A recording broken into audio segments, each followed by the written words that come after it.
Well, welcome everybody. This is the first of a 5-session series on infant and early childhood mental health. And it's brought to you by a grant that we call SCSC, which is System Change for Successful Children. It's a federal grant that was granted to the Collaborative for Educational Services by the Children's Bureau of the Administration of Children and Families. Why don't we start with introductions. I'm Allison Morrissey, and I'm an infant early childhood mental health consultant. For you guys to know, every other Tuesday I'm here to do consultation from 10 to 12. And this is my colleague Sarah Lusardi. And Hello. And she also is here every other Tuesday, so we switch alternate. off. Why don't we go around the room and introduce ourselves, and why don't you tell us what role you play here at DCF? We can start with you. Hi, I'm Judith McMahon. I'm one of the area program managers here. Welcome. I'm Debbie Chickering. I'm the ongoing supervisor at the Patch. I'm Beth Fitzgerald. I'm an ongoing supervisor in Northampton. Rebecca Stumoes, and I'm ongoing supervisor over at the, we cover a lot of areas. Okay. Katie Aiken, I'm an ongoing social worker.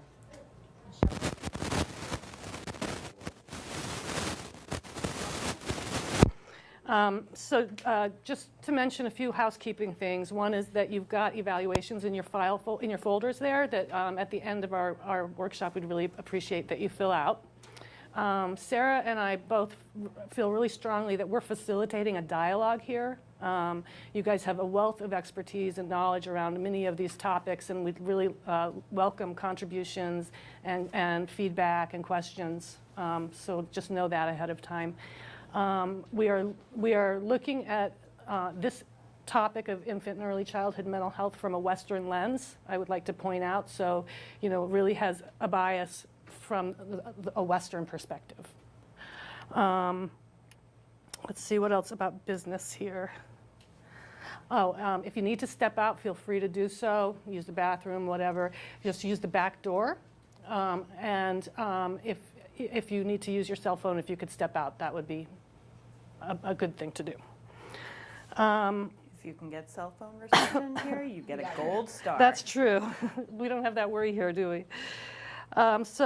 This session is specifically about the healthy social and emotional development of infants and toddlers and red flags that you might want to be looking for and tips in how to respond to those red flags. And the way this whole series is designed is that it's a train the trainer model.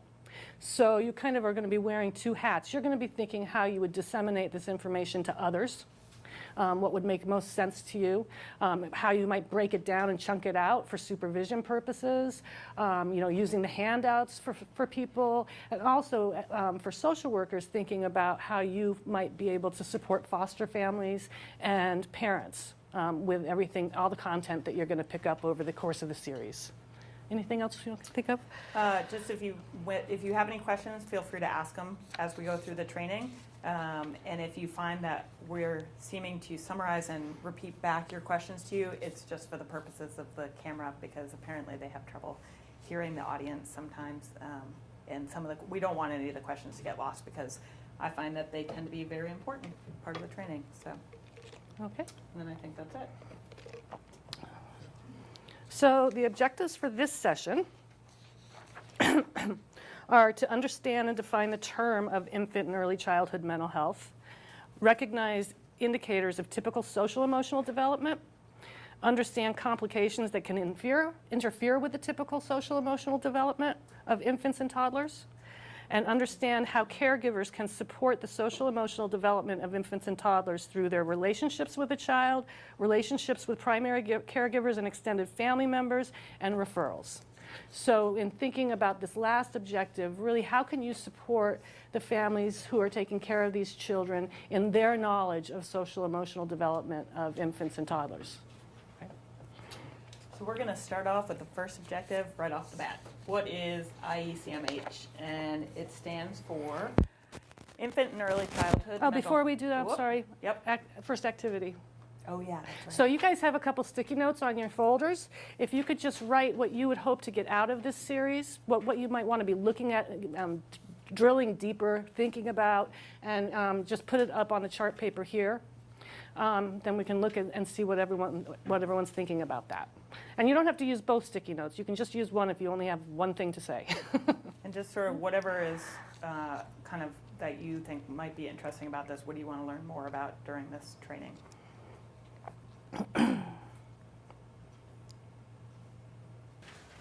All right, so what we've got here is increasing my knowledge of infant development, brain development in infant and toddler. So whoever said that wants to come to the second session. To be able to better serve children who have suffered trauma, recognize both normal development and trauma in infants, increase knowledge of social behavior development with children and how trauma affects them, attachment and how it relates to development, more in-depth skills to assess infant toddler development and mental health, etc., healthy and unhealthy signs of attachment. That's great. Thank you very much. And luckily for you guys, we're going to cover everything on that paper over there over the course of the next 4 weeks. And so I encourage you to come to all the 5 sessions we've got, but the last one's going to be more collaborative. And the other sessions are going to deal with trauma, attachment, brain development, you name it, it's in there. So. Yeah. Oh, and just so you guys know, another piece of housekeeping is that this entire series is going to, as you can tell, be videotaped and put online and accessible online. So if you miss a session, then you can eventually will be able to pull it up online. So just so you know that. Okay. So back to infant and early childhood mental health. So this has kind of become a more hot button topic, I would say probably in the last 10 years, and particularly so in the last 5 years. Before that, people just thought infants and toddlers, you know, they were resilient, they'll get through it, everything will be fine. And basically what the research has shown is that's not necessarily the case.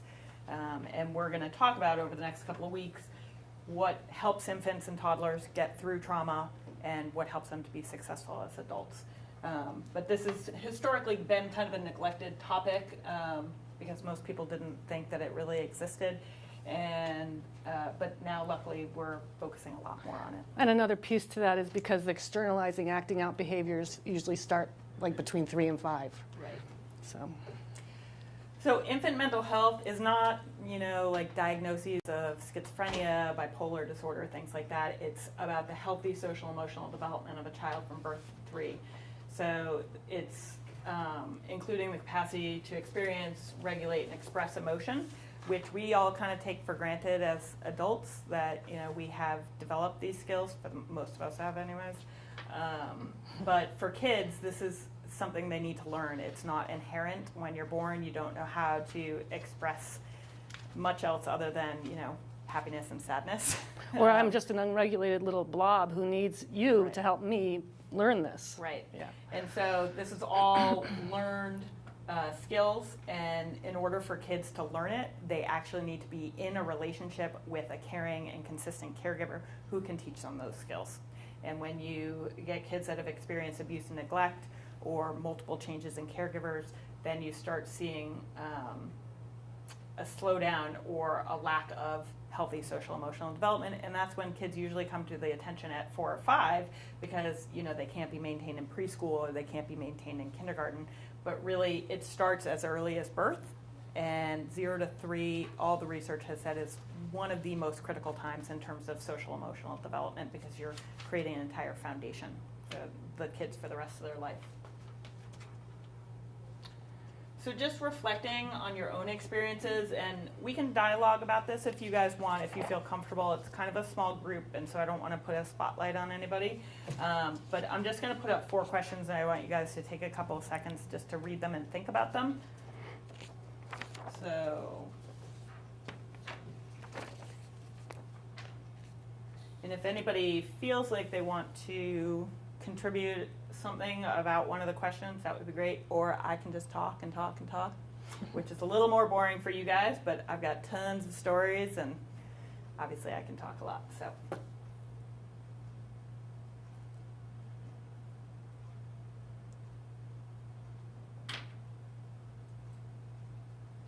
Yep, go ahead, Beth.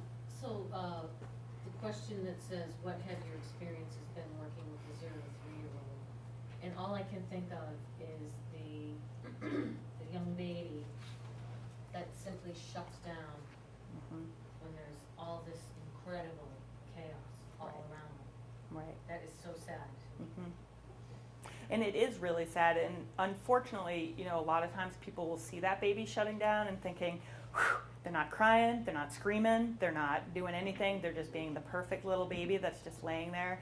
And it takes a skilled social worker to be able to say, that's not okay, that's not normal behavior. Babies don't just lay there and be happy all the time. Their whole way of expressing themselves is through crying or eye contact or cueing to a caregiver. And if they're not doing that, that's a huge red flag. That's something in the relationship between that child and the caregiver is disrupted. Yeah. Does anybody else? Yeah. Thinking going back to doing my internship when I was working at Crisis, we got a call about, she was about a 2.5-year-old, and the foster parent was just told, yeah, you can't do anything for a 2.5-year-old. Yeah. Come to find out, he was wrong.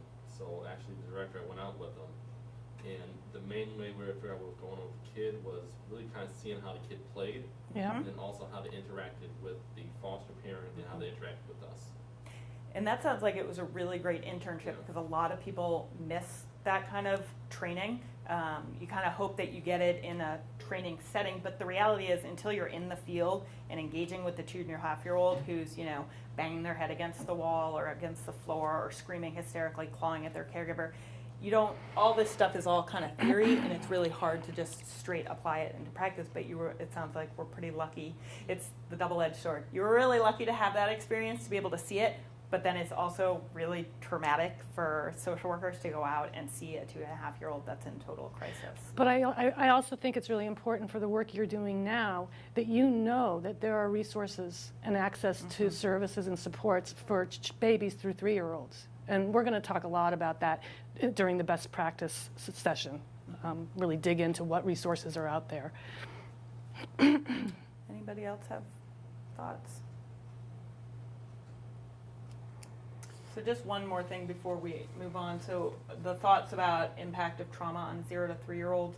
Again, luckily for us as social workers, you know, this mindset is changing that there is no impact of trauma on 0 to 3-year-olds, but that was a really common belief for a very, very long time. You know, kids will just move through it. They can't speak, They're not so gonna they can't remember it. understand it. Yeah.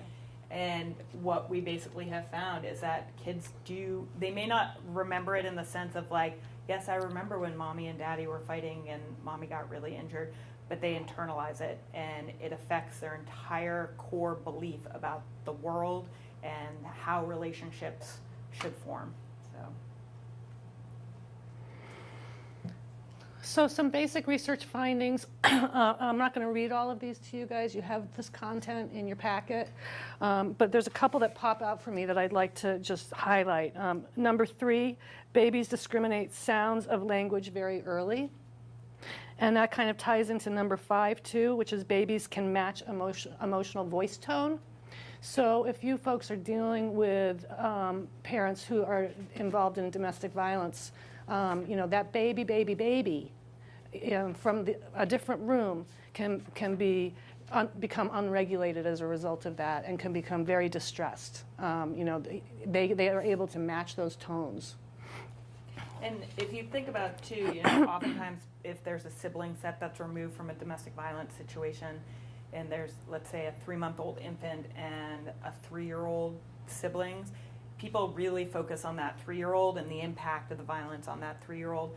But in a lot of ways, the 3-month-old is the one that's going to even be in more crisis because they have 0 coping skills. Well, they're more vulnerable. And their entire system of regulation is through a caregiver. Whereas a 3-year-old, they've been around for a little bit more, which means they've been exposed to violence for longer, but it also means they've developed, hopefully, some coping skills to help them through the trauma of being exposed to the violence.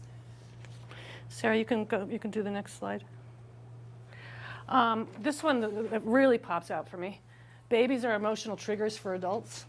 And you guys know that better than most, and in ways that are probably very painful. But it's really important to keep that in mind, that babies really bring out a lot in adults. They're not always just cute, fuzzy little bundles like they show you on TV. Yeah, exactly. Yeah. They scream, they cry. You know, you're exhausted from sleep deprivation, and that's the moment they decide they're not going to sleep for the Right. next 5 hours. Right. And a potential abuser in a domestic violence situation will oftentimes become much more agitated and much more have much more of a capacity to be abusive when a baby comes into the family. Can Yeah. you talk a little bit about number 8? How are babies an emotional trigger for adults, and what do you mean? What are the babies triggering? Babies are triggering anything from what your own past life experience has been as a baby growing into adulthood, or what your capacity to tolerate frustration is. You know, because babies, as we were saying, can be very frustrating. They can trigger your own sense of loss and grief over something that's happened in your history. They can trigger feelings of a sense of helplessness because the baby won't stop crying. You know, why aren't I good at this? And as we know, they can definitely trigger maternal and I think paternal depression. So does that make Yeah. more sense? I mean, I think it's just important to remember people have these fantasies about what infants are like. And, you know, I have 6-month-old infant twins, and everybody loves to hold them and cuddle them. And they're like, I miss this stage. I should have another baby. And I'm like, let me tell you, it's not always like that. At 12, when they won't go to sleep and they're screaming and they don't want anything to eat and they've just pooped on themselves, my stress level through the roof. Right. And luckily, I have a good support network, and I'm able to either call on that or to calm and relax myself. But if you think about a parent who's either overwhelmed with a domestic violence situation or substance abuse or their own mental health stuff, and then you put a screaming baby in there who may have colic or, you know, a variety of other needs, and you've just gone from this on the stress level of the parent to that. And that's a recipe for disaster at times, and that's oftentimes when DCF needs to become involved. So another point that I thought is really important on this page is that the brain grows through the experiences the infant has with the world.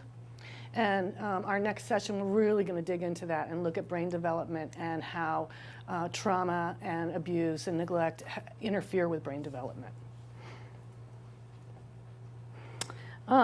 And lastly, number 14, the baby's communication of emotions and needs establishes the learning pathways in the brain that lead to all other physical, cognitive, and emotional learning. That's a mouthful. But what it really means is that if the baby is communicating emotions, I'm hungry, I'm tired, I don't feel good, and not being responded to, that has an impact that's holistic. It affects brain growth, it affects physical growth, it affects all social emotional development. So it's a holistic thing that happens if that baby's expressing emotional content and not being responded to. Because like Allison was gesturing, it's a give and take. The baby cries, you respond to that cry. The baby cries again, you respond to it maybe in a different way. But if you get a caregiver who's using or preoccupied for some other reason, the baby cries, no response. Baby cries, no response. So eventually the brain learns, if I cry, no response, so I'm not going to cry, and I'm just going to lay here. And then you get a baby whose brain becomes underdeveloped, is, you know, maybe failure to thrive baby, because you need to engage. Everything about an infant, the world, the people they interact with, that's how they develop. They don't just exist on their own. Any thoughts or questions about that? Okay. So this was just a quote that I came across at one point. Families, whether birth or foster families, have continuous emotional charged relationship with the child. Infants and toddlers learn what people expect from them and what they can expect of others through early experiences with parents and caregivers. So I know we've already kind of said this in a bunch of different ways, but I can't reiterate how very important it is, particularly for the 0 to 3-year-olds, that everything that they learn about life is through their relationships with the people they engage with on a daily basis.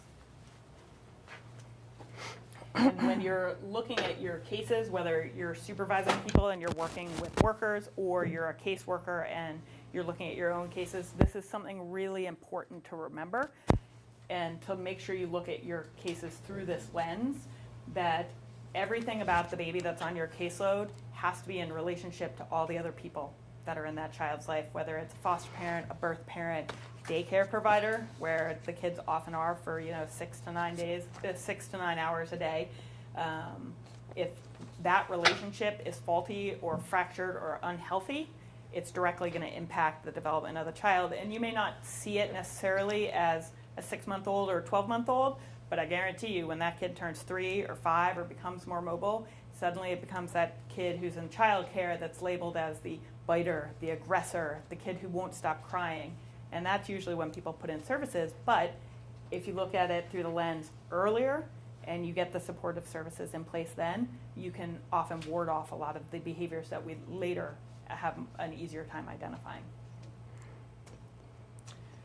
So the next couple of slides are just an analogy that I've used for years in working with foster parents and birth parents, because I didn't say this actually in the beginning. Before this job, I actually was a DCF worker for 4 years in California, and then worked with Minors Council for another 3 years after that as a social worker. So I definitely know where y'all are and where you're going and what your daily lives are like. So this is something that I would often use to talk to foster parents and explaining sort of maybe what the experiences have been like for the child, or what the needs are for the child, or for a birth parent who has so much else going on. They've got this service plan that's like got a million different things that they need to do, and everybody's demanding of every moment of their day, and they sometimes forget that the baby actually needs stuff too, and that the baby has to be a huge component of what they're doing on a daily basis. So if you think of any of us when we were kids, you come out, you're born. I'm sorry if this is offensive to anyone, but you're basically a blob. You know, babies are kind of cute when they're newborns, kind of not. They're a little bit like worms, and they pretty much don't do a whole lot except cry and sleep and poop and eat. And so, but that's, so if you think about it as building the social emotional foundation for where you are today, it starts the moment you're born. And actually, it even starts before that, because if a parent is under tremendous stress when they're pregnant, that's going to affect the baby. It's going to decrease birth weight, cause premature labor. So building the social emotional foundation for the baby basically starts as soon as conception. And I know you guys all know, oh, don't use drugs while you're pregnant, don't drink while you're pregnant. That's sort of all the basic stuff, but it's also the stress level.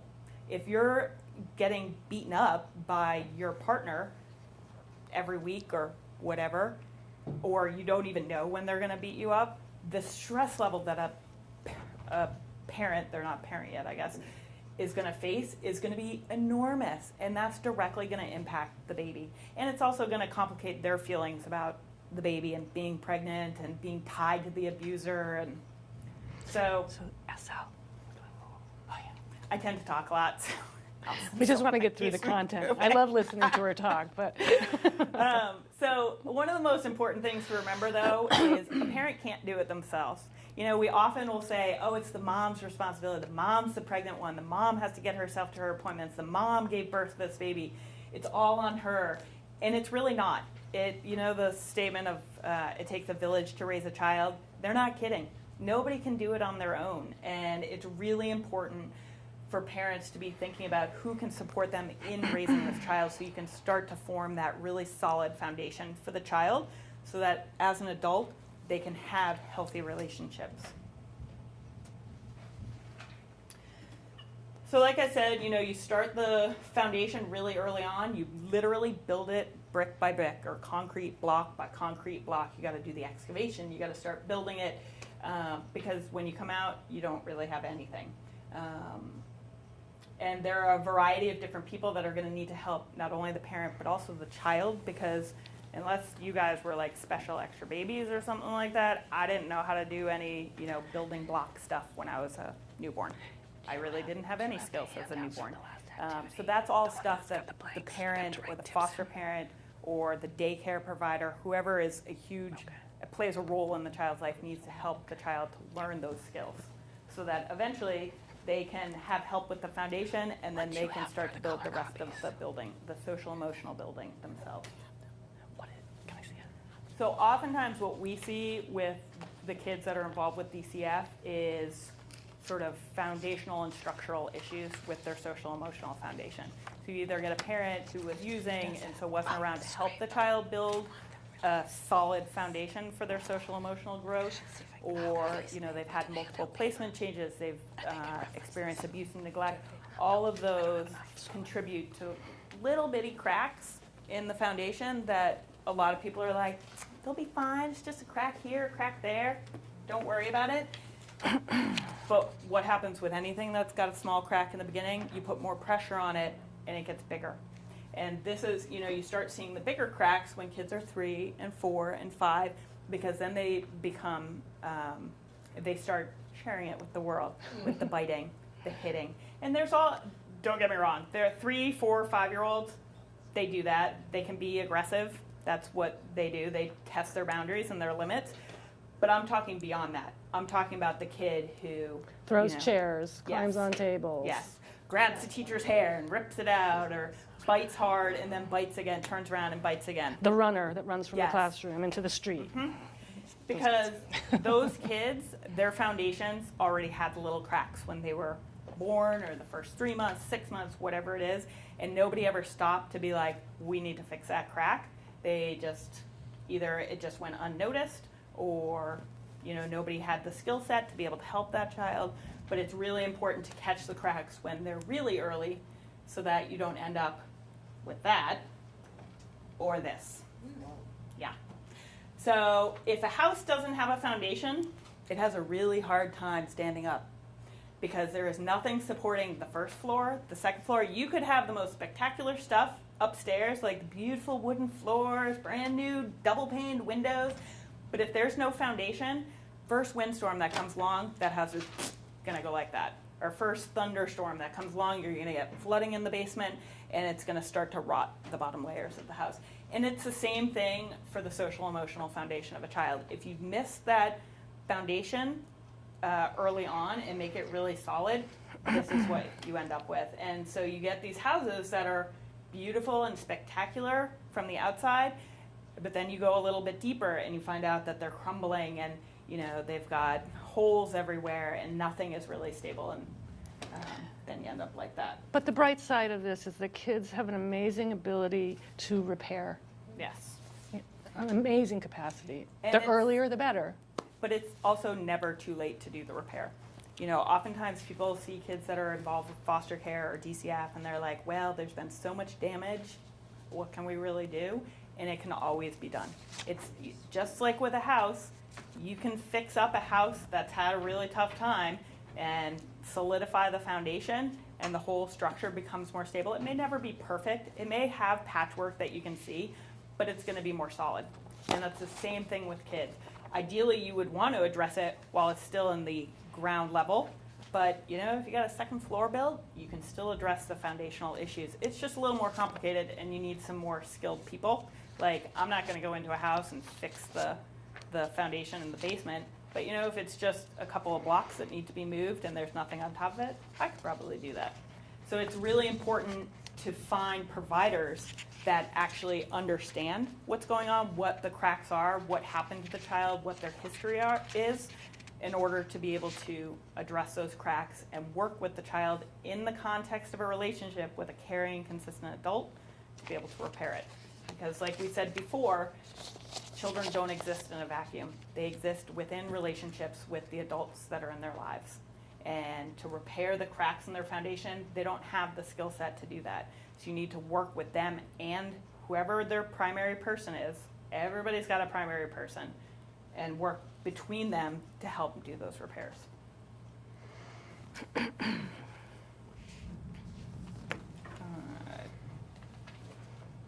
anyone have any comments? I know I just loaded you guys down with a whole bunch of building stuff. But Do you think that metaphor might be useful in your supervision with social workers being able to use that metaphor and talk about it? And that's something else that, you know, you guys can think about between the weeks of the training is how you would talk to parents using something like this. Because you throw out a term like social emotional development and most parents are like, yeah, you totally lost me at the beginning of that. Because they've got so much else going on that it's not something that's usually some things that they hear on a daily basis. But this kind of breaks it down into sort of a more usable fashion for them. And it really gives them a little bit more context for it too, so they can understand it better. Any thoughts or comments? All right, so what happens when we do not support positive social emotional growth? Challenging behaviors of infants and toddlers start to occur. They've got unfulfilled social or emotional need, which leads to a feeling of distress, which leads to behavioral and emotional problems. And it either goes in the direction of aggression and acting out, which we hear about all the time as consultants. That's who we get. Or the socially withdrawn child, who often gets ignored because they're quiet. And even seasoned classroom teachers who we work with will be like, there's nothing wrong with her, but clearly there's something wrong with her. And as we know, not to stereotype, but it's just biology. Girls tend to pull inward and boys tend to act out. So a lot of our little girls are not being noticed. And definitely not noticed at an early time, maybe in preschool. So what I'd like to do is just an activity in your own heads, thinking about cases over the years, families you've worked with, children that you've gotten to know. Can you guys think of a kid who's socially withdrawn? Can you think of a child who might either, if it's on your current caseload, wow, I need to think about this child. I need to be focusing on resource and referral for this child too. Or a child in your past history who might have gotten skipped over because they didn't seem to be presenting with the externalizing behaviors.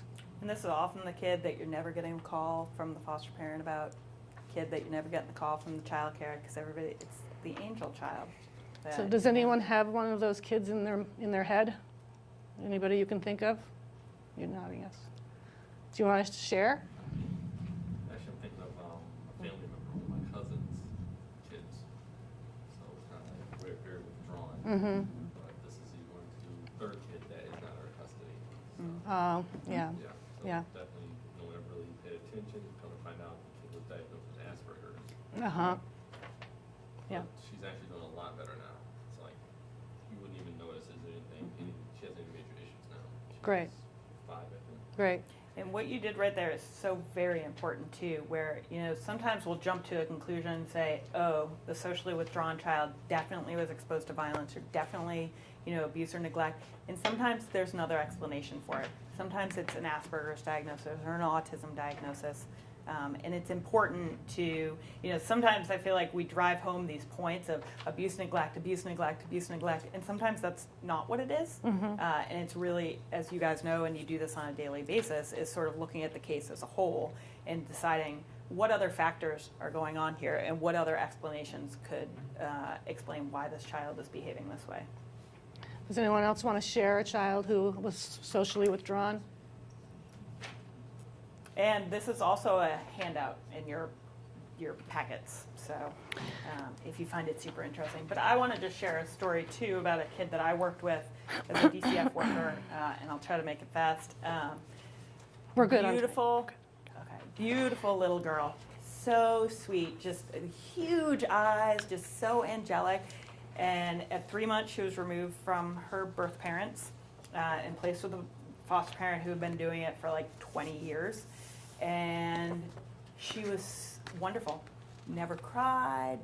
Most of the time, smile on her face. Just would sit there and just sort of look at everything. And then somebody went out and saw her and was like, wow, this kid is 11 months and she is sitting there. And I've been in this house for an hour and she's sitting there. and that's not okay. And so for her, her plan had changed from reunification to adoption, and so they moved her into an adoptive home, and it was like a totally different kid. She started talking, she started walking, I mean, she was babbling. She started walking, she started engaging, exploring her environment. She showed interest in toys. And this foster parent who had been doing it for 20 years and everybody thought she was a fine foster parent wasn't really engaging with her. Loved the fact that she was a really easygoing baby, didn't want her crawling around, touching all her glass things that were in the house. And this baby was basically stunted because of it. But then you put her into a home where somebody's encouraging age-appropriate behavior, and she blossomed, which was wonderful. And that's really what you want to see, is you move them into a home where it's a really good fit, and you should see the child blossom. And it may not be like, you know, the kid doesn't speak at all to, wow, now they're speaking in full sentences and making speeches, but you see progress, and that's the important thing.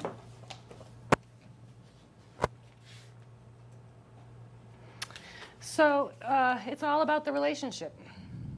You know, we talked about this a little bit earlier, but social emotional development actually occurs between the child and the caregiver.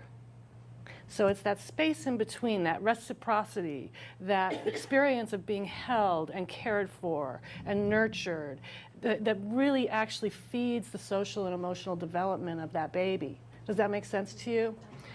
So it's, you know, it's called the holding environment.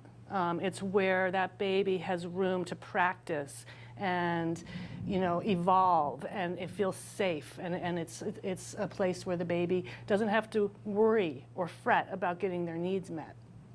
So, and when you think about your work with the families that you work with, you know, really focusing on not just basic needs, because I know you guys do that all too often, but really thinking about what's their relationship like?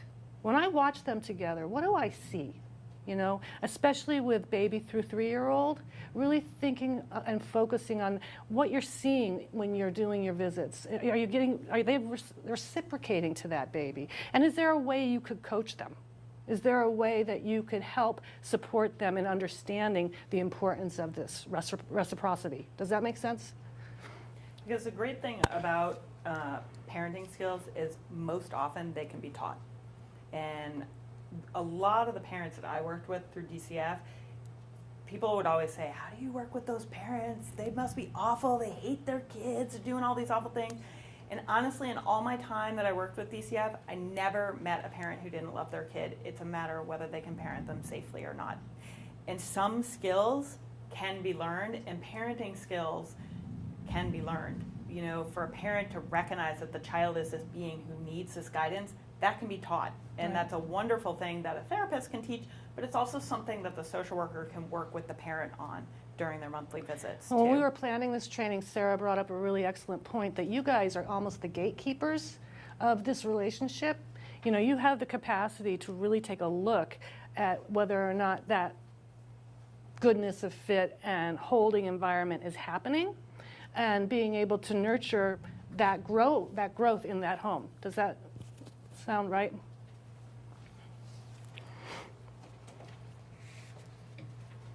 So when we talk about these next few slides, I want you guys to be thinking about yourselves and your own capacity for self-reflection, but also the families that you're working with and their capacity for self-reflection, okay?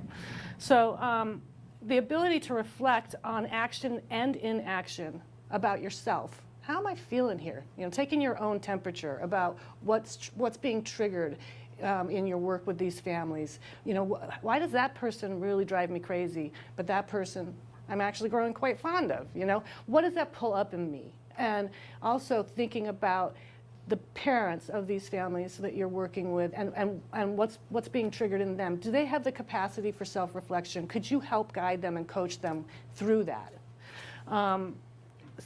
You can consider your own impact on parents, children, caregivers, and others, and what the dynamic is like with you. And you know, when we were talking about this, it made me curious. You know, I know you develop strong relationships with these families, and I was wondering, what is your relationship with the children like? You know, I don't know the answer.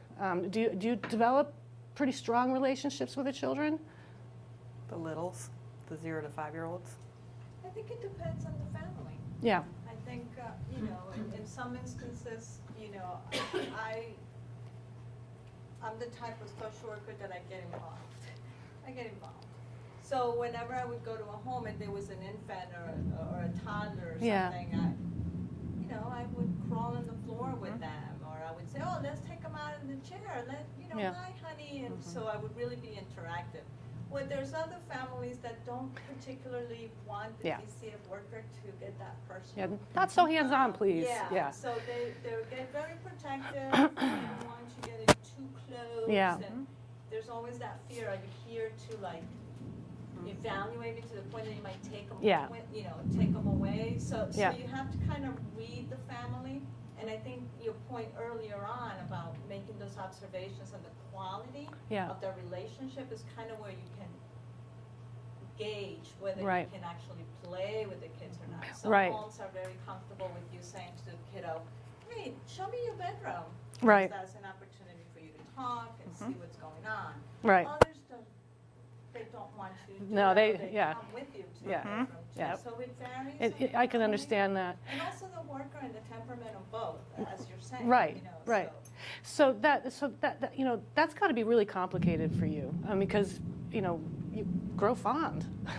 If you are developing a relationship, you know, what does that pull out in you? And so thinking about your own self-reflection and capacity to think about that is really important in your work, I would imagine. And I would imagine sometimes it's really a challenge. And that you'd rather not self-reflect, thank you very much. You know, ouch, that hurts. So really putting some thought into how you're taking care of yourself when you were doing this work, and looking at yourself and what's being triggered in you, right? And it's also okay, although sometimes hard, to talk about it while you're on a visit with the family.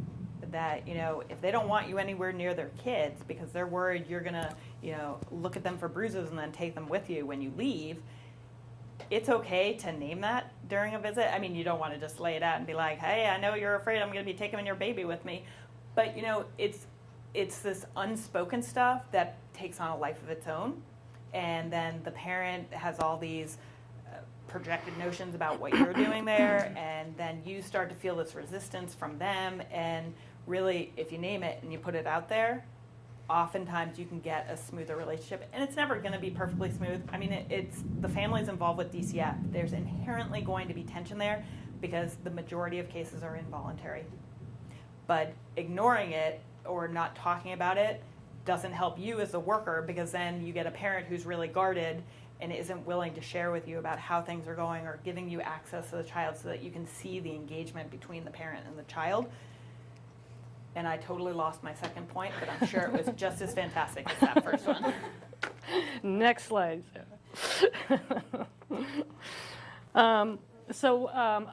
Something we also thought about is we always think about, especially with the system that you guys have to contend with daily, that you know, I could have such a negative impact here. You know, I could create negative change. And it's very easy for this system to get that reputation, right? But turning it around and thinking about positive change would be really good for yourselves and your work, you know. And this example, a parent receiving supportive services through DCF is able to obtain quality childcare is huge. You know, that's something that is not an option for them unless you were involved with them. So that's just one example of how you create positive ripples and positive change for families. And I'm sure that you guys could come up with a bunch of others. And if you'd like to give me some examples, that'd be great. If you don't feel like it, that's fine too. And also just thinking, most parents don't actually want to hurt their kids. There are some like really crazy people, but that's like a whole separate category that we're not going to address today. But most parents want to do right by their kids, and you know, they hear DCF, they hear baby stealing, or you're trying to get my kids adopted by somebody else. I've heard it all, but there's potential for DCF to actually shift that relationship between the parent and child, make it healthier through whatever supportive services, and then what I always used to say when I was do you guys call it reunification? Reunification. I always used to say, I love working with you, but I am hoping when this case closes, I never see you again. And that's how most parents feel, but what I explained to them in the beginning was, we have to shift this though, because the dynamic that you got going on right now is sending red flags all over the place to DCF, and it's gonna keep doing that. But if we can shift that dynamic together, then hopefully you can leave DCF, and I'll wave at you from the door, and then never see you again. Okay, so now we're going to get into sort of the typical social emotional development. Inside your folders, there's color handouts about all this stuff. So you don't need to worry about writing any of it down because you have it in large version in there. So I'm going to go through in pretty detailed fashion with the newborn, and then it breaks it out for different age groups all the way up to 5. So I'm just going to pick one item for all the other age groups other than the newborn, just to show you sort of the flow that I was thinking when I pulled it together. But as you guys look over these handouts, if you have thoughts, questions, things come up for you that don't get addressed, remember, we're here every Tuesday. Yep. So feel free to give us a knock on the door. And also, of course, remembering that the charts that you have are just general guidelines. Each child is very individual and different, and some things may apply to one kid. Like, we've talked a couple times about kids that don't express themselves. Some kids may just be quiet, and we don't need to label them as like, oh, well, we know what happened to that kid. Definitely trauma right there, and that's why they're not speaking. Or they just don't want to say anything because they're observing everything. So it's just important to keep that in mind when you're using the charts. So little newborns, like I've said, this is where the foundation begins. It's really a critical time from go forward. There's never a stopping point where you can stop focusing on building the social emotional foundation for a child, and particularly the 0 to 3, because that's when a lot of their worldview is developed, and it gets harder as the child gets older to shift that. So all of the things that we had talked about early on for early childhood mental health, the capacity to experience, regulate, express emotion, this is all incorporated in building the social emotional foundation. So some of the easier areas to see it in a newborn is the eating and sleeping and the engagement. Because frankly, that's all they really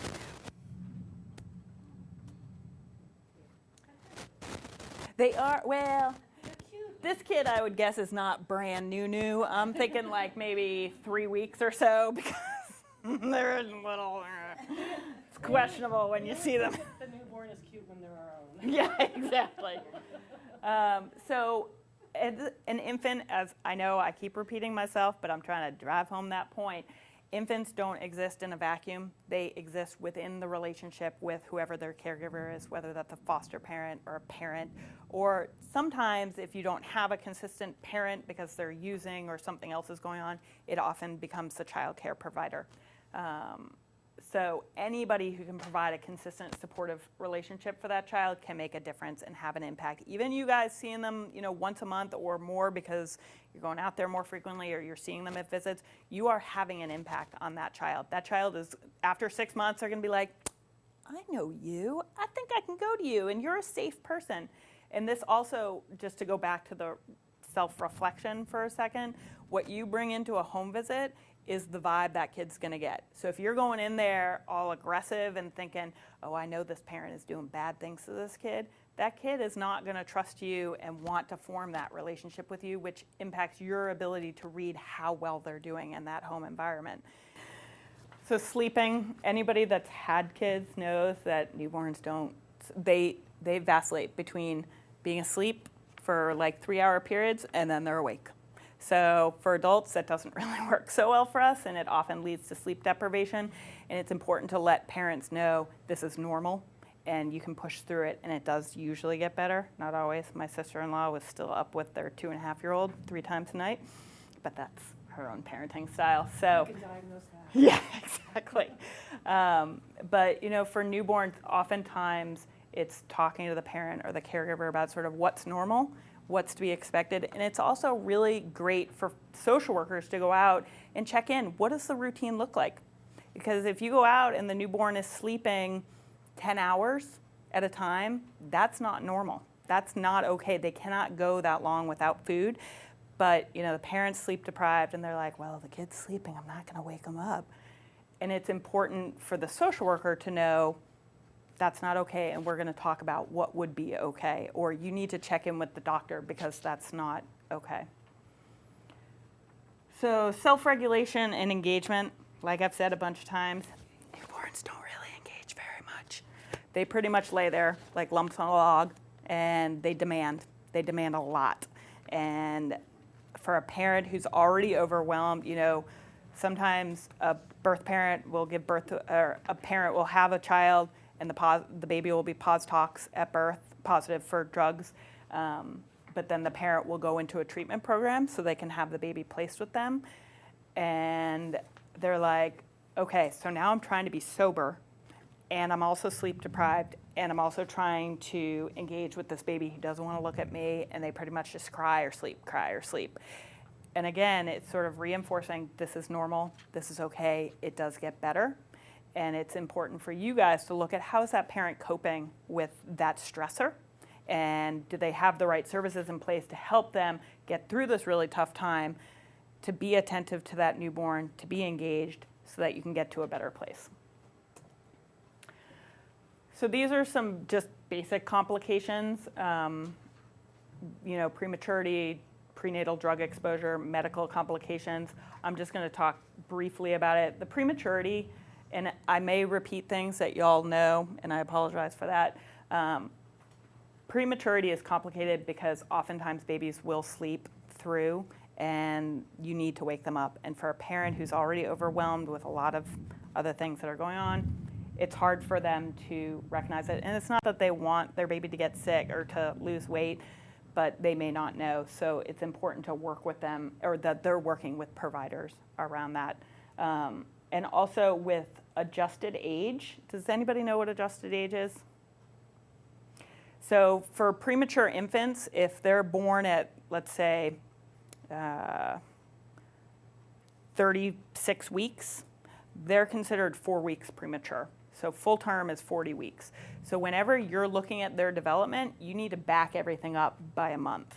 So you get a 6-month-old, and they're just laying there, and you're like, wow, this is really concerning. They're not really rolling regularly.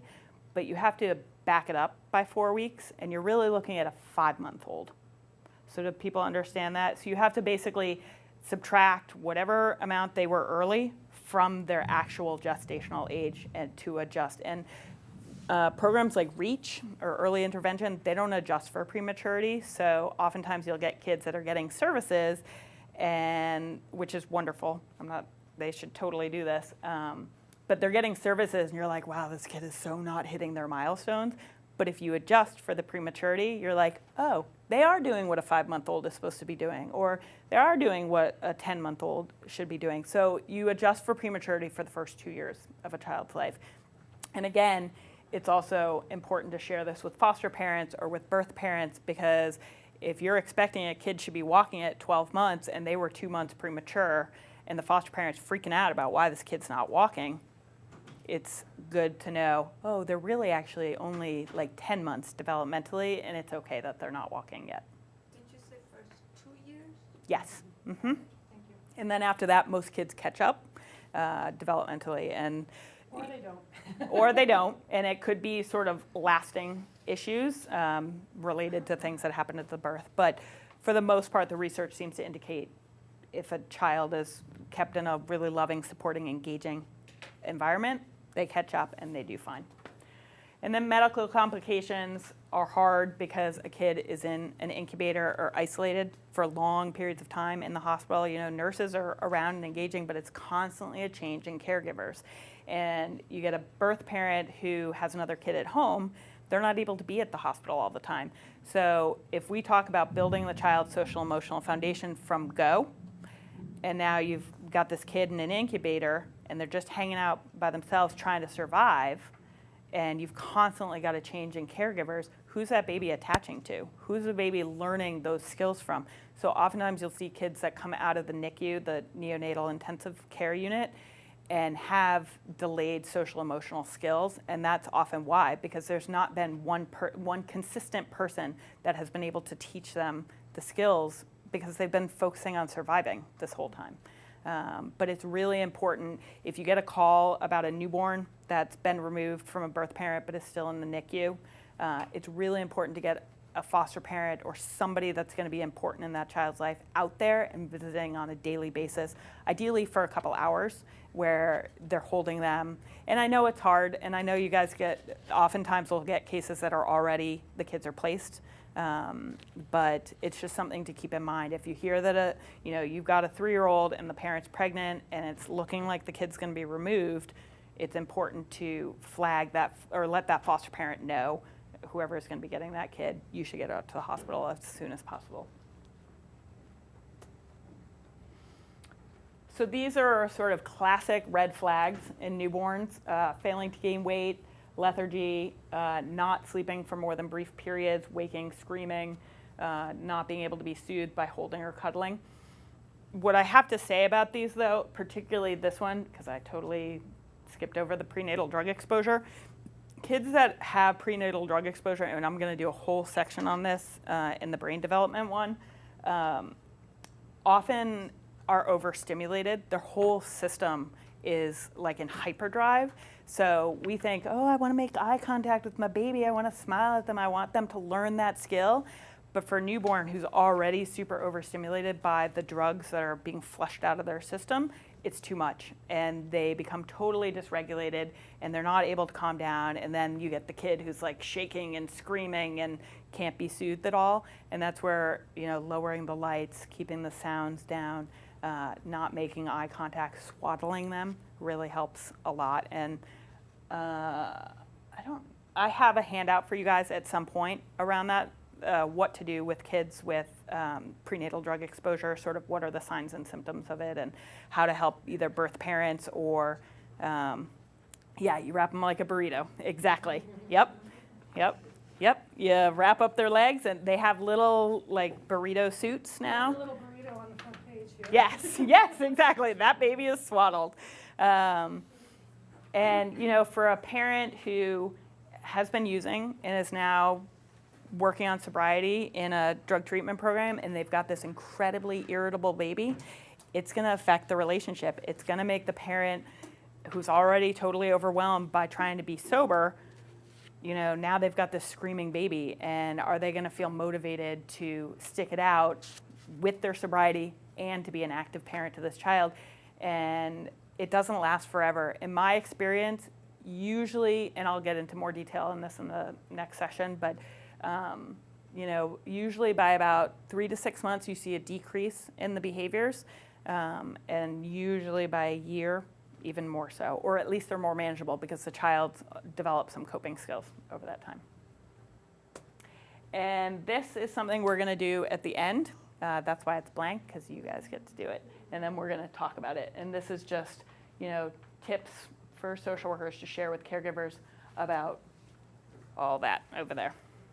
Okay. And so going back to the train-the-trainer model, though, it's also supervisors thinking about what kind of tips, concrete tips they can be sharing with the workers who need to go out and share it with the family. So it's sort of triple fold, right? And we're going to have you do that activity because you're such a small group. We won't make you do the whole spectrum of newborn through 5-year-old, but we will have you do that activity, and then in the 4th session, when we're talking about best practice, we'll go over what you guys had brainstormed together. Okay. So with these handouts, I'll show you all of them. So this is just something good to keep at your desk, or to share with workers, or to share with your unit peoples. So for the 2-month-old, let's take the bottom one there: cries when hungry, wet, tired, or wants to be picked up, but stops crying when picked up. That's what you would expect to see. You go out on a home visit with a 2-month-old, that's what you want to see, is this kid is expressing themselves by crying. the parent is recognizing the child's crying, picking them up, trying to figure out whatever it is, checking the diaper, are they tired, are they hungry? But with prenatal drug exposure, that's a complication for this kid. And then you've got the extreme sensitivity to bright lights and loud sounds, and they can't recover, which basically means there's loud thunder outside and the kid loses it, and the parent's not able to soothe the kid, and they're trying their best. And that's the complication to the typical social emotional development from the prenatal drug exposure. Mm-hmm. Does a child being born to like a younger teen parent inherently have some of these complications as well? Not necessarily, it all Right. depends on prenatal care. It all depends on, what they put in their bodies while they were pregnant, and the individual baby. Mm-hmm. Yeah, one of the things that we'll talk about later is the goodness of fit, which is the temperament between the parent or the caregiver and the child. And for some, it's going to be harder for a teen parent, the lack of maturity or their own life experiences that have already brought them to the attention of DCF is going to impact their ability to care for the child, but it's nothing that's insurmountable. It's mostly a matter of, most of the time, getting the services in place and having them recognize, what should my baby be doing at this point? Right, and that's, so that teen parent who is struggling with appropriate parenting skills might exacerbate some of the stuff that comes up. So just also with the frequent hiccuping or drooling, that is also often related to the prenatal drug exposure. So the baby is trying to regulate their system, which they are not born being able to do, but it's a skill that they learn through their caregiver. Their caregiver regulates them. And the hiccuping and the drooling is basically their system being overwhelmed by the leftover drugs or the effects of the drug exposure prenatally. Even if it's not drug exposure, but something else that's already occurred, it's a response. It's a stress response. Mm-hmm. So a lot of frequent hiccuping and drooling at this age is a red flag for you guys. Right. I've had a couple families tell me that the mother told me that they were prescribed like Percocets or Vicodin while being pregnant by their doctor. Is that okay or no? Well, I always say check with the doctor. I have heard that a number of times, and I'm like, is that really the case? Or did the doctor not really know you were pregnant? Or they gave you a 3-month supply? And I've heard that it's been credible, and it's surprising. And it's been like, it's the same Yeah. doctor that I've heard from 2 or 3 different families saying, well, they prescribed me this because of my back or something while I'm Yeah. pregnant. I mean, I can do some research for you and find out about the impacts of, the general philosophy is not to take any kind of medication unless you really have to. But, doctors prescribe, a doctor that's like a psychiatrist who's prescribing Vicodin, let's say, may not know about the effects on when somebody's pregnant. And so would it be great if they're going to be... GP or OB, Yeah. they probably have researched it And that's the key. are prescribing the safest drug in the smallest amount. Not always though. So. And it's important to talk to the OB because, the parent could be getting this prescription from God knows who's just been giving it to them for years and may not know that they're pregnant. Or maybe, the mom comes in and she sees, a nurse practitioner, a different person every time, and nobody's reviewing her case ahead of time. So it's important to sort of cross-check, Yeah, no, I know most drugs have like what's called a pregnancy category. It's like A, B, Yes. C, or D, Right. and then Yep. it's kind the of- impact of it. Yeah, Mhm. impact on the baby. Yeah. Some drugs are just no, which I think opiates. Yeah. are pretty much a no-go. Yes. Opiates are one of the worst drugs for withdrawal for newborns. And we'll get into that next session That's too. concerning, yeah. Yeah. So, So we're about ready to roll into the time that we're going to start the activity, so just keep that in mind as you yep. go. Okay. So for the 4-month-old, beginning to roll and to grab toys, that's what you would want to be seeing for this age child. But this kid, let's say, had medical complications. And I didn't actually put this on the red flags, but so let's say the kid was 2 months premature. So if you adjust for for the prematurity, you're actually talking about a 2-month-old. You're not talking about a 4-month-old. 2-month-olds don't roll. So, I've seen cases where kids will come to the attention of DCF with a broken collarbone, and the parent's like, they rolled themselves right off the bed. And I'm like, this kid is 2 months old, and there is no way they rolled from the middle of the bed all the way to the end and off to break their collarbone. And, so that's just important to keep in mind. The medical complications affect social emotional development.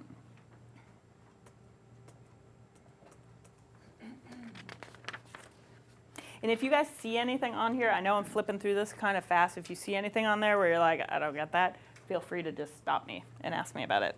Or if you want to comment on it. Mm-hmm. And also, again, remember, we're available every Tuesday. Yep. If you take some time and go over this and thoughts and questions come up. So down at the bottom, caregiver copies sounds of babies and copies the sounds of the baby, and the baby will repeat those sounds back to the caregiver. Then you get the complication of lack of a stimulating environment. And anybody want to guess what the red flag would be on that one? They don't really interact. Yep. They don't interact. They don't make sounds by themselves or others because it's all about the relationship. If the baby's cooing and nobody's cooing back to that baby, they're going to be like, well, there's no point to this, so I'm not going to do it. So it's sort of balancing the what's developmentally appropriate, but then also what does the engagement look like to encourage development.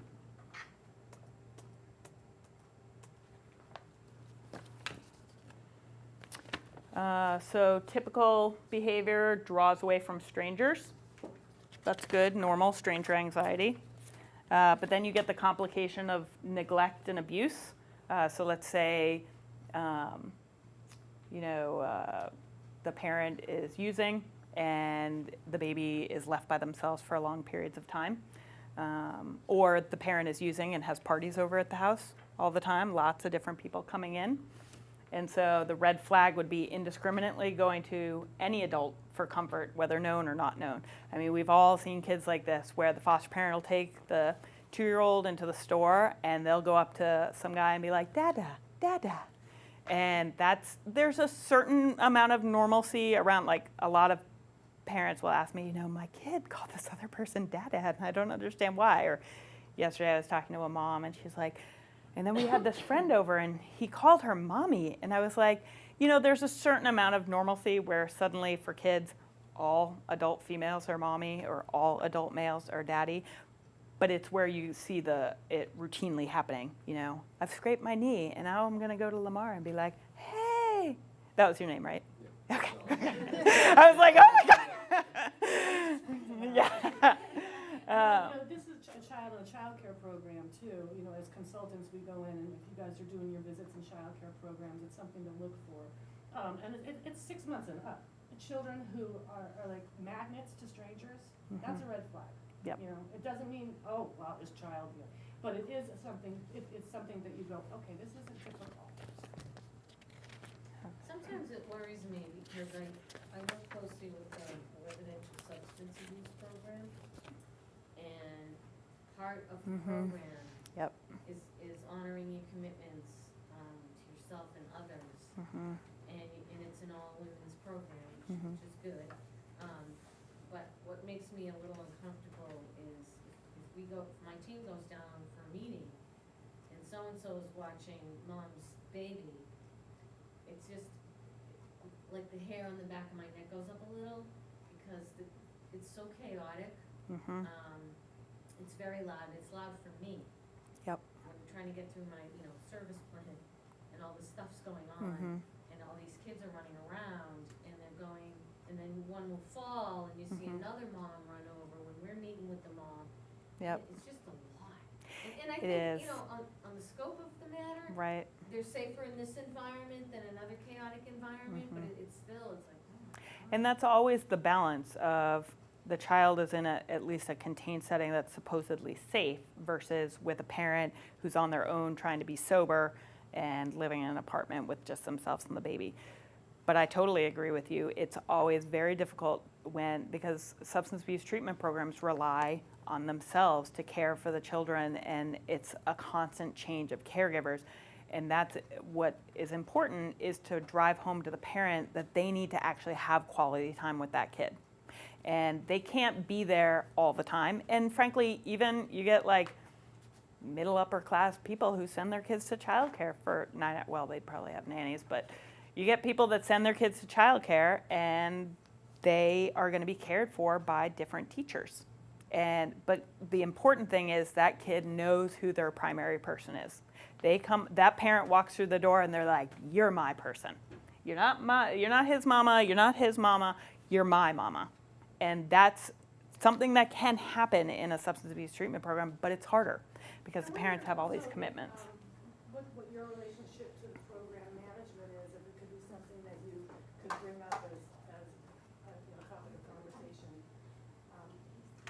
Whether or not they even are aware of the fact that chaos is happening, do you have a working relationship with them where you might be able to dialogue about that? Well, I do, and they do the best they can with Yeah. the funding that they have. Yeah. And they actually, like to be self-sufficient. Yep. It teaches the residents that, this is how you need to live. You Right. need help. Mhm. And part of you helping this mom babysit this child is that when you have a meeting, that mom will Mhm. babysit your child. Right. There might So- even be adjustments to the environment that they can make to soften it, and make it feel less chaotic. Well, they built a playroom. Yeah. Wow. Yep. Off to the side of it. Mhm. It was built and they switched it out from an office to just a large empty Mhm. room So they're with doing toys where everybody can sit on the floor. Right. They're doing their best. But I mean, from year to year, the program changes given the Yep. funding. Yep. So it's hard and they sometimes don't know if they're gonna have Yep. It is money concerning. to stay open. Mhm. Right, Yeah. right. And also another suggestion is there are a lot of retired Head Start teachers who might be very willing to come in and volunteer at the treatment program to sort of facilitate more of a classroom environment. I mean, I know that at some of the childcares that we do consultation at, they're often dealing with volunteers where they're older women usually who were Head Start teachers for 30 years and then they retired, but they still miss the babies. So it's just, thinking about all the different things the different resources that we have out there. And sometimes it's few and far between, but sometimes they're there and we just need to tap them. So, okay. So for a 1 to 2 year old, number 3 shows fear or nervousness around strangers. And then you get multiple changes in caregivers. And suddenly you see a kid who's not seeking out a caregiver when hurt, injured, upset, or scared. Attachment, which we'll talk more about, is the child is able to explore their environment because they know they've got a safe base to go back to, a secure base, their person. But if they're constantly changing caregivers, and I mean like 2 in a year or more, that child doesn't have that trust relationship. So the impact is they're not going to explore their environment. Or if they do and they get hurt, they brush it off and they keep running. And this can be often misunderstood as a strength. Yeah. you know. Oh, they're such a tough kid. You know? And they popped right back up. But when a kid Or takes a children do. blow to the head because they go into a table, they should stop, they should cry, and they should look for an adult to comfort them.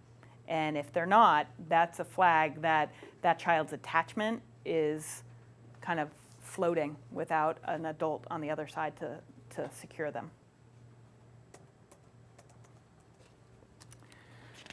Let's see. So for the first one, still considers the primary caregiver important, fears their departure.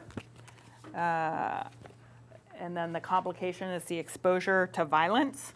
And then you get kids that are unwilling to explore their surrounding, crying all the time, unable to be soothed,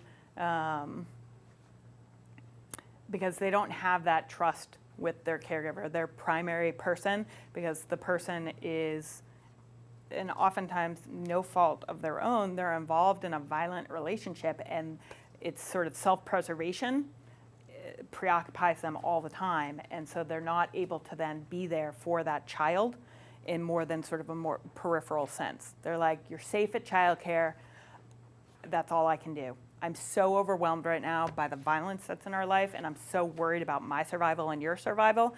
I can't worry about, you know, are you gonna be able to be soothed? Am I gonna be able to be a grounded emotional being for you, which is what kids need, because they don't come out having these skills. And then just the last one, the 3 to 5 year olds. Let's see which one I picked. So expresses a wide range of emotion. If anybody has hung out with a 3 to 5 year old, they can go from like laughing hysterically to screaming hysterically in the matter of like 30 seconds. So a neglect and abuse case, you get a flat affect, no smiling or desire to engage with people or toys, unwillingness to explore surroundings. And again, it's sort of looking at each individual situation. If a kid has just started childcare, they're not going to be exploring the environment.